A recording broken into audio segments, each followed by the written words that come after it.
Hello student, welcome to blue bird public school and आज का हमारा टॉपिक है seed germination from class 5th EVS and the chapter name is seed and seeds. तो first question हमारा ये होता है कि सीड जर्मिनेशन क्या है।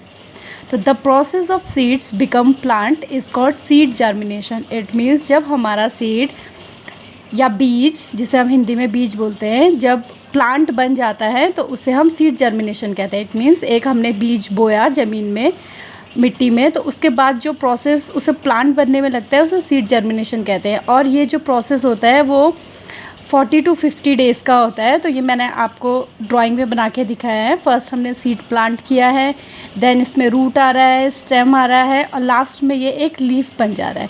तो इसके बाद मैं आपको एक्सप्लेनेशन देती हूँ कि कितना कितना टाइम किस किस प्रोसेस में लगता है। लाइक हम सीड बो रहे हैं, हमने राजमा लिया है, चना, कोई भी सीड आप ले सकते हैं। तो 1 से 7 मतलब 1 वीक सीड को ज़मीन में रहने में लगते हैं, मिट्टी के अंदर। इसलिए उसे सन, एयर, वाटर, मतलब जब कोई सीड प्लांट बनता है तो उसे तीनों चीज़ें नीडी होती है, रेज, सन की रेज, एयर और वाटर। ठीक है। आफ्टर 1 वीक क्या होता है, सीड जो होता है स्प्राउट हो जाता है, अंकुरित होता है। तो आप देखेंगे ये रूट्स आने लग जाते हैं उसमें। ठीक है।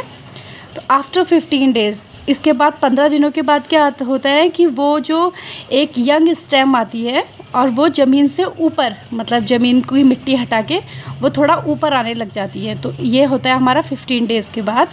देन इसके बाद आफ्टर 25 डेज़ आप क्या देखेंगे, वो जो यंग स्टेम थी वो एक स्ट्रॉन्गर स्टेम बन गई है, मतलब काफ़ी ग्रो हो चुकी है और उस स्टेम में हल्के हल्के बर्ड आने लग गए हैं।